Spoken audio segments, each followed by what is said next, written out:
पूरी दुनिया की सांसें 21 अप्रैल को लेकर अटकी हुई हैं। ये वो डेडलाइन है जब इस वक्त ईरान और अमेरिका के बीच जो सीज़ फायर है उसकी मियाद ख़त्म हो रही है। अगर 21 अप्रैल तक इस मियाद का ख़त्म होने के बाद भी विवाद का कोई हल नहीं निकल पाया तो दुनिया एक ऐसे विनाशकारी युद्ध की गवाह बन सकती है जिसकी आंच पूरी दुनिया पर अपना असर दिखाएगी। समय मुट्ठी में फंसी रेत की तरह फिसल रहा है। अमेरिका इस जिद पर अड़ा हुआ था कि ईरान 20 साल तक यूरेनियम संवर्धन पर रोक लगा दे, जबकि तेहरान इसे 10 साल से कम रखने की बात कह रहा था।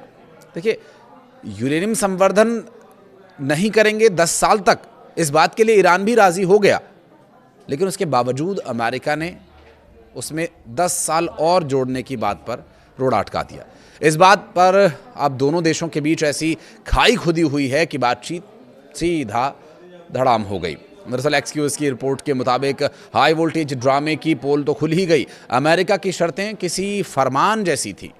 अमेरिकी बातचीत ईरान के प्रति मेज पर 20 साल के प्रतिबंध पर अड़ी रही, जिसके साथ अन्य सख्त पाबंदियों का एक लंबा पुलिंदा भी था। लेकिन ईरान ने इस अमेरिकी दबाव के आगे झुकने से साफ इनकार कर दिया। लगभग तो ईरान मान ही रहा था तुम्हारी बात, लेकिन उसके बाद भी और 10 साल जोड़ना, ये तो एक तरह की तानाशाही यहाँ पर रही। हालांकि जब आप किसी के साथ नेगोशिएशन के टेबल पर जाते हैं तो थोड़ा आपको भी और थोड़ा सामने वाले को भी नेगोशिएट करना होता है। तेहरान ने 20 साल की शर्त को सिरे से खारिज कर दिया और बहुत कम समय का काउंटर ऑफर वॉशिंगटन के सामने रखा। दोनों पक्षों में तनातनी इतनी बढ़ गई कि कोई भी अपनी जगह से 1 इंच भी पीछे हटने को तैयार नहीं हुआ और किसी समझौते तक बात पहुंचने से पहले ही ये फेल हो गई। सिर्फ सालों का फासला नहीं था, बल्कि अमेरिका की ओर से एक सनक जैसी आग में घी डालने का काम भी किया गया। रिपोर्ट के मुताबिक अमेरिका ने मांग रखी कि ईरान अपने पास मौजूदा हाई एनरिच्ड यूरेनियम का पूरा जखीरा देश के बाहर भेज दे। सीधे शब्दों में कहें तो अमेरिका चाहता था कि ईरान पूरी तरह से निहत्था हो जाए, लेकिन ईरान ने इस मांग को साफ इनकार कर दिया और करारा जवाब देते हुए यूरेनियम सरेंडर करने से भी इनकार कर दिया। क्योंकि जिस तरह की परिस्थितियां इस वक्त बनी हुई हैं, उसे देखते हुए जो होर्मुज है, स्ट्रेट ऑफ होर्मुज, एक बहुत ही महत्वपूर्ण विषय दोनों ही देशों के बीच समझौते को लेकर बना हुआ है। अमेरिकी प्रेसिडेंट डोनाल्ड ट्रंप ने होर्मुज स्ट्रेट में समुद्री नाकेबंदी तो शुरू कर ही दी और चेतावनी भी दी कि अगर कोई ईरानी जहाज अमेरिकी नाकेबंदी के पास आता है तो उसे तुरंत खत्म कर दिया जाएगा। उसके उलट एक वीडियो देखने को मिला जो सोशल मीडिया पर काफ़ी वायरल भी हुआ। अगर कॉपीराइट का इशू नहीं आया तो इसके साथ बातचीत के साथ भी आप वो वीडियो देख पाएंगे, जिसमें साफ साफ दिखाई दे रहा है कि अमेरिकी वॉरशिप स्ट्रेट ऑफ होर्मुज की तरफ बढ़ रहा है और ईरान का जो जहाज है पानी में पहले से ही तैनात है और वहां से अनाउंसमेंट की जा रही है, चेतावनी जारी की जा रही है कि अगर एक कदम भी आगे बढ़ाया, पूरा फिल्मी सीन हो गया था कि अगर एक कदम भी आगे बढ़ाया तो हमला कर देंगे। हालांकि इसके लिए वही तरीका इस्तेमाल होगा जिससे समुद्र में ड्रग तस्करों के जहाज को रोके जाने के लिए किया जाना था। यह अमेरिका की तरफ से चेतावनी दी गई थी। तेजी और सख्ती से इस फैसले को लागू किए जाने की भी बात कही गई थी और ये फैसला जिसके तहत जो भी जहाज होर्मुज से गुजरेगा उसे रोककर उसकी जांच की जाएगी और खासतौर पर उन जहाज़ों पर नज़र रखी जाएगी जिन्होंने ईरान को टोल दिया है। ट्रंप ने यह कहा था कि जो जहाज़ ईरान को गैर कानूनी टोल देंगे, अब ये ट्रंप की नज़र में गैर कानूनी हो गया, उन्हें सुरक्षित रास्ता नहीं दिया जाएगा। इस बात से ईरान की आर्थिक स्थिति को कमज़ोर करने की कोशिश की गई थी। तो वहीं भारत में ईरान के राजदूत मोहम्मद फतहली ने यह कहा कि होर्मुज स्ट्रेट से गुजरने वाले भारतीय जहाज़ों से अब तक कोई टोल नहीं लिया गया है।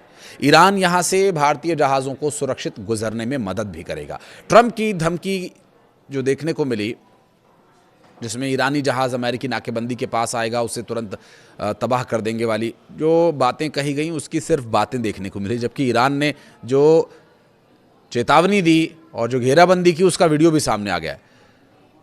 और ईरान का स्पष्ट है कि भारतीय जहाज़ों की मदद होर्मुज स्ट्रेट में ईरान लगातार करेगा और सुरक्षित निकलने में पूरी मदद करेगा।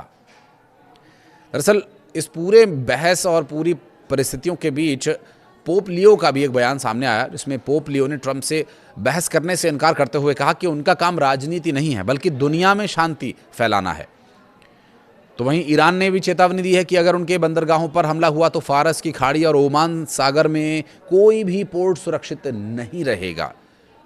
ऐसे में सीज़ फायर की क्या कोई उम्मीद नज़र आती है? क्योंकि पाकिस्तान ने ये उम्मीद जताई है कि अमेरिका और ईरान के बीच सीज़ फायर वार्ता फिर से शुरू हो सकती है, और डोनाल्ड ट्रंप ने भी ये बात कही है कि ईरान हमसे संपर्क में है और एक बार फिर से बातचीत हो सकती है। हालांकि अगली मीटिंग में कोई ठोस नतीजा निकले, इस बात की उम्मीद हम भी जता रहे हैं। मिडिल ईस्ट में बढ़ते तनाव के बीच अमेरिका ने कम से कम 15 युद्धपोतों की पहचान बनाए रखी, और रिपोर्ट्स के मुताबिक इसमें plane carrier USS Abraham Lincoln, 11 destroyers शामिल हैं जो ईरान के बंदरगाहों की समुद्री नाकेबंदी कर सकते हैं। अमेरिकी प्रेसिडेंट डोनाल्ड ट्रंप ने आदेश के बाद जो कार्रवाई की जानकारी दी, उसमें सैन्य तैनाती सख्त रूप से की जा रही है। रिपोर्ट्स में यह भी कहा गया कि पाकिस्तान में हुई बातचीत विफल रहने के बाद अमेरिका ने ईरान पर दबाव बढ़ाया। अमेरिका की प्राथमिकता ईरान के परमाणु कार्यक्रम को रोकना और उसके पास मौजूद संवर्धित यूरेनियम को छीन लेना है, जबकि ईरान ने इस पर पूरी तरह से इसे सिरे से खारिज कर दिया और कहा कि युद्ध विराम की समय सीमा तक कोई समझौता नहीं हुआ तो हालात ईरान के लिए अच्छे नहीं होंगे। अमेरिका के उपराष्ट्रपति जेडी वेंस ने ईरान के साथ न्यूक्लियर डील पर कहा कि अब आगे की बातचीत पूरी तरह से तेहरान की इच्छा पर निर्भर करती है। उन्होंने ये भी कहा कि ईरान के पाले में अब गेंद है, अगला कदम ईरान को उठाना होगा। और वेंस ने यह भी कहा कि अमेरिका को ईरान से न्यूक्लियर हथियार नहीं बनाने का पक्का भरोसा चाहिए।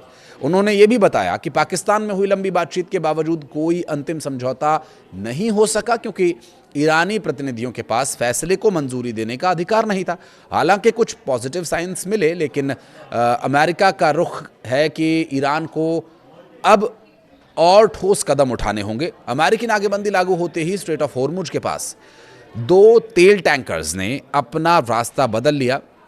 मरीन ट्रैफिक डेटा के अनुसार रिच, स्टारी और ऑस्ट्रिया नाम के टैंकर स्ट्रेट के करीब पहुंचे थे, जिसके बाद वो वापस मुड़ गए। बताया ये भी जा रहा है कि रिच स्टारी जोड़े के शारजाह से चीन के लिए रवाना हुआ था, जबकि दूसरा ऑस्ट्रिया से होर्मुज के करीब पहुंचकर लौट गया। पाकिस्तान के इस्लामाबाद में हुई बातचीत में अमेरिका और ईरान ने जो बातचीत की, ईरान की परमाणु गतिविधियों को रोकने के लिए एक दूसरे को प्रस्ताव दिए थे। और इसके साथ ही एक जो रिपोर्ट न्यूयॉर्क टाइम्स में छपी थी, उसके मुताबिक 5 साल तक परमाणु प्रोजेक्ट रोकने का प्रस्ताव भी दिया गया था। हालांकि अमेरिका ने इसे स्वीकार नहीं किया और 20 साल की रोक की मांग पर जोर दिया।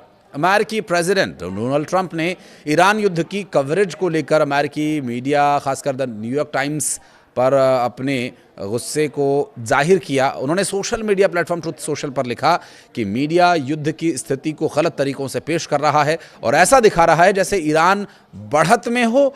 ट्रंप ने दावा यह भी किया कि ईरान सैन्य रूप से पूरी तरह से कमज़ोर हो चुका है। अब ट्रंप ये चाहते हैं कि जो ट्रंप बोल रहे हैं, न खाता न बही, डोनाल्ड ट्रंप जो कहें वही सही। लेकिन जो रिपोर्ट्स सामने आ रही हैं उसमें उन्हें यह दिखाई दे रहा है कि ईरान आगे है, अमेरिका पीछे। द न्यूयॉर्क टाइम्स को फेक न्यूज़ और भ्रष्ट मीडिया बताते हुए भी आरोप लगाया कि वो झूठ फैला रहे हैं, देश और उनके समर्थकों के खिलाफ काम कर रहे हैं। ईरान के विदेश मंत्री अब्बास अराक्ची ने खाड़ी क्षेत्र में होर्मुज में अमेरिका को उकसाने वाली गतिविधियों को लेकर कड़ी चेतावनी दी। उन्होंने कहा कि ऐसे कदम क्षेत्र और पूरी दुनिया की शांति और सुरक्षा के लिए खतरनाक साबित हो सकते हैं। फॉक्स न्यूज़ एजेंसी के मुताबिक अराक्ची ने ये बात रूस के विदेश मंत्री सर्गेई लावरोव के साथ फोन पर बातचीत के दौरान कही। उन्होंने जोर देकर कहा कि परिस्थितियों को और दबाने वाले कदम गंभीर परिणाम ला सकते हैं। दक्षिणी लेबनान के अल तैयारी कस्बे और इजराइल की ओर से हवाई हमले की भी खबर सामने इस बीच आई। सूत्रों के मुताबिक हमले के बाद इलाके में धुआं उठता देखा गया और लोगों में दहशत का माहौल है। फिलहाल इजरायली सेना की ओर से इस हमले पर कोई आधिकारिक प्रतिक्रिया नहीं दी गई है। दक्षिणी लेबनान में हाल ही के दिनों में लगातार हवाई हमले तेज हुए हैं, जिससे सीमा क्षेत्र में तनाव और बढ़ गया है। अमेरिकी प्रेसिडेंट डोनाल्ड ट्रंप ने कहा कि उनकी चीन के राष्ट्रपति शी जिनपिंग से भी इस मुद्दे पर सीधी बातचीत नहीं हुई है, लेकिन उनका मानना है कि चीन भी पश्चिम एशिया में जारी युद्ध खत्म होते देखना चाहता है। ट्रंप ने यह कहा कि अमेरिका और चीन के रिश्ते काफ़ी अच्छे हैं और शी जिनपिंग भी तनाव को कम करने के पक्ष में है।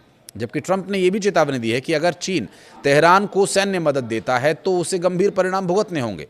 बताया यह भी जा रहा है कि जो यात्रा पहले टल गई थी, अब अगले महीने 14-15 मई को बीजिंग में यह मुलाकात हो सकती है।